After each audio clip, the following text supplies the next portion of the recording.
মনমোহন সিং যখন ভারতের অর্থমন্ত্রী ছিলেন তখন ভারতের অর্থনীতিতে গ্লোবালাইজেশন শুরু হয়। ঠিক একইভাবে যেন নরেন্দ্র মোদীর এই সময়কালটাতে ভারতীয় ফুটবলের গ্লোবালাইজেশন শুরু হয়েছে। কেন এই কথাটা বলছি আশা করি অনেকেই বুঝতে পারছেন। চলতি ডুরান্ড কাপে উড়িষ্যার সমলেশ্বরী এফসি ভার্সেস মোহামেডান স্পোর্টিংয়ের বিরুদ্ধে জয়সূচক যে গোলটি করে 18 বছর বয়সী মার্কিন স্ট্রাইকার বীর অর্জুন যোশী, যে কিন্তু ওসিআই কার্ডধারী ভারতীয় বংশোদ্ভূত একজন প্লেয়ার। এই পশ্চিমবাংলার কলকাতার শ্যামবাজারে তার আদি বাসস্থান।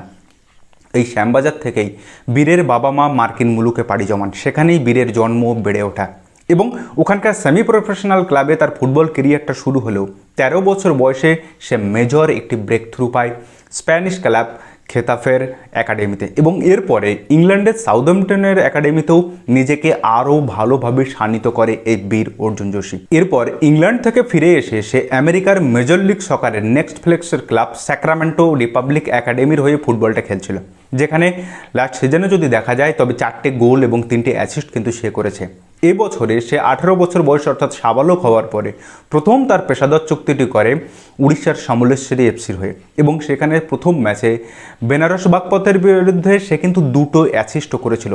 কিন্তু ম্যাচটা সম্পর্কে আমাদের অতটা ধারণা না থাকায় সেই ম্যাচে বীর অর্জুন যোশীকে নিয়ে কিন্তু অতটা আলোচনা হয়নি, যতটা হয়েছে মোহামেডানের বিপক্ষে এই যে ফ্রি কিকটা আপনারা দেখতে পাচ্ছেন স্ক্রিনে এখন, সেই ফ্রি কিকটা থেকে।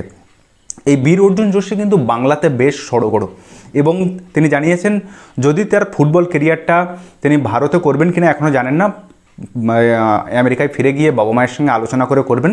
যদি সে ভারতে ফুটবল কেরিয়ারটা শুরু করতে চায় তবে তার বাবা মা পাকাপাকিভাবে আবার কলকাতাতে এসে থাকবে। ব্যক্তিগতভাবে আমার মনে হয় যে বীর অর্জুন যোশী এখনও অতটা ভীষণ লেভেলের প্লেয়ার নয় বা খুব একেবারে পাতি বা আমাদের দেশি যে প্লেয়ারগুলো চলছে তাদের মতো তো একেবারেই নয়, কোয়ালিটি আছে, কিন্তু নিজেকে আরও শানিত করতে হলে এই আইএসএলে এসে যদি খেলে তবে তার খেলার মানটা কিন্তু পড়ে যাবে। তাই আমার ব্যক্তিগতভাবে মনে হয় এই বীর অর্জুন যোশীর মতো প্লেয়ার নিজেদের ক্লাব কেরিয়ারটাকে বিদেশের মাটিতেই রাখুন, নিজেদেরকে আরও কোয়ালিটি ফুটবলারের সঙ্গে খেলে নিজেকে আরও উন্নত করুন, তারপরে তারা ভারতীয় দলের হয়ে ভারতীয় দলের জার্সিতে এসে নিজেদেরকে প্রুভ করুন, নিজেদেরকে বিশ্বমঞ্চে আরও তুলে ধরুন, যেখান থেকে আমাদের ভারতীয় ফুটবলের আরও গ্রোথ আসবে বলে আমার ব্যক্তিগতভাবে মনে হয়। এর পাশাপাশি শুধু বীর অর্জুন যোশীর কথা বললেই হবে না, আরও বেশ কিছু প্লেয়ার কিন্তু বিদেশের মাটিতে সাফল্যের সঙ্গে খেলছে, তাদের বিষয়ে আমরা একটু জেনে নেব। এবারে আমি যে প্লেয়ারটির কথা বলবো সে হলো 21 বছর বয়সী ভারতীয় ডিফেন্ডার আয়ান ইউসুফ। এ কিন্তু ইন্ডিয়ান অরিজিন প্লেয়ার। এই মুহূর্তে খেলছে ইউএই অর্থাৎ ইউনাইটেড আরব এমিরেটস। লাস্ট সিজনে সে ইউএইর সেকেন্ড ডিভিশনের ক্লাব এমিরেটস ইউনাইটেড এফসির হয়ে খেলেছে, যেখানে সে ছিল বিখ্যাত ইতালীয় লেজেন্ড কোচ আন্দ্রে পিরলোর অধীনে। সেখানে 13টা ম্যাচ খেলেছে এবং এই ক্লাবটা কিন্তু সেকেন্ড ডিভিশন থেকে এই সিজনেই ফার্স্ট টায়ারে এসছে। কিন্তু এই সিজনে সে আবার সেকেন্ড ডিভিশনে খেলার সিদ্ধান্ত নিয়েছে যাতে আরও বেশি করে সে ম্যাচ পায়, তার জন্য ফলে সে এই মুহূর্তে জয়েন করেছে গালফ ইউনাইটেড এফসিতে এবং এখানেও সে যে কোচ হিসাবে যাকে পাচ্ছে তিনিও এক কিংবদন্তি ফুটবলার, স্পেনের বিখ্যাত ফুটবলার যিনি 2010 বিশ্বকাপে গোল করে স্পেনকে বিশ্বকাপ জিতিয়েছিলেন, সে আন্দ্রে ইনিয়েস্তার অধীনে কিন্তু এবার খেলবে এই 21 বছর বয়সী ভারতীয় ডিফেন্ডার আয়ান ইউসুফ।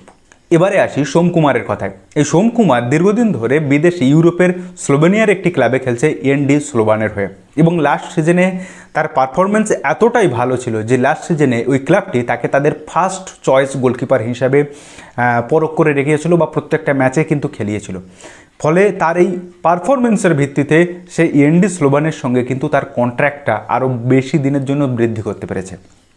এবারে আসি মেঘালয়ের 21 বছর বয়সী ফরওয়ার্ড বা স্ট্রাইকার এমবাকলং, যিনি শ্রীনিধি ডেকান এফসি থেকে ইউএইয়ের ক্লাব থার্ড ডিভিশনের ক্লাব আল রামস স্পোর্টসে এই সিজনে 2026-27 সিজনে কিন্তু জয়েন করেছে।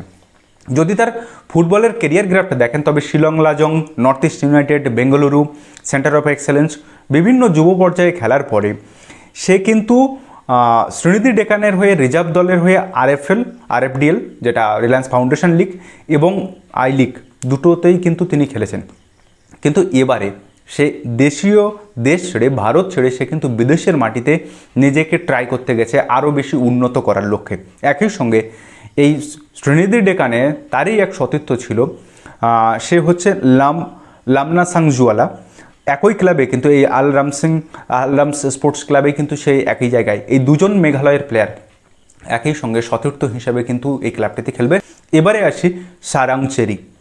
বেঙ্গালুরু ফুটবল একাডেমি থেকে যার কেরিয়ারটা শুরু হয়েছিল 6 বছর বয়স থেকে, এবং সেখান থেকে সে বেঙ্গালুরুর বয়সভিত্তিক দল অনূর্ধ্ব-17 দলেও খেলেছে এবং রিজার্ভ দলের হয়েও খেলেছে। এবং শেষ সিজনের কথা যদি বলা হয় তবে সেখানে এই বেঙ্গালুরুর অনূর্ধ্ব-17 বা রিজার্ভ দলের হয়ে তার 11টির উপরে গোল আছে। কিন্তু এবারে তার মনে হয়েছে যে নিজেকে যদি আরও শানিত, আরও উন্নত করতে হয় তাহলে দেশের গণ্ডি তাকে পেরোতে হবে। তাই এবারে সে ইউরোপের টপ একটি দেশ স্পেনের বার্সেলোনা কেন্দ্রিক যে জুভেনাইল বি অর্থাৎ রিজিওনাল যে ইউথ ডেভেলপমেন্ট লিগগুলো হয় সেই লিগের একটি ক্লাব ইউই সেন্ট ইলডেফোন্স, সেই ক্লাবে এবার যোগদান করেছে নিজের ফুটবলকে আরও বেশি শানিত করার জন্য। তো এইরকম অসংখ্য ফুটবলার আছে যারা কিন্তু ধীরে ধীরে বাইরের দিকে বা বিদেশের বিভিন্ন লিগে নিজেদের ভাগ্যকে ট্রাই করার চেষ্টা করছে বা সেখানে গিয়ে সুনামও অর্জন করছে। এই সোম কুমার যদি বলেন, ইউহান বেঞ্জামিন বলেন, বা বিভিন্ন প্লেয়ার যারা বিদেশের লিগে খেলছে কিংবা বিদেশের লিগে যারা ভালো পারফর্ম করছে, এই হাতিম আলীর মতো, তো এরাও কিন্তু আস্তে আস্তে ভারতে আসছে বা আপনার বীর অর্জুন যোশীর মতো প্লেয়াররা আসছে। তো আমার ব্যক্তিগতভাবে মনে হয় যে ভারতীয় ফুটবলাররা যত বিদেশের লিগে যাবে, নিজেদেরকে সেখানে শানিত করবে, তত কিন্তু ভারতীয় ফুটবলের মান ক্রমশ বাড়বে। এই মুহূর্তে আমাদের আই লিগ বলুন, আইএসএলের বলুন, যেখানে অনিশ্চয়তায় ভরা, যেখানে ফুটবলের মানটাই নিচে নেমে গেছে, সেখানে এই সমস্ত প্লেয়াররা আইএসএল খেললে আমার মনে হয় সেটা তাদের জন্য বা ভারতীয় ফুটবলের জন্য ভালো হবে না, বরং এই সমস্ত প্লেয়ারদেরকে বিদেশের লিগে যেতে হবে। কারণ এইটা যে আপনি মানুন বা না মানুন, কারণ ইউরোপ বা বিভিন্ন বিদেশের যে 3rd ডিভিশন লিগ বা 4th ডিভিশন লিগ সেটা আমাদের আই লিগ কিংবা আইএসএল থেকেও বেটার। এটা আপনি মানুন বা না মানুন, এটা প্রকৃত সত্য, সকলেই জানেন।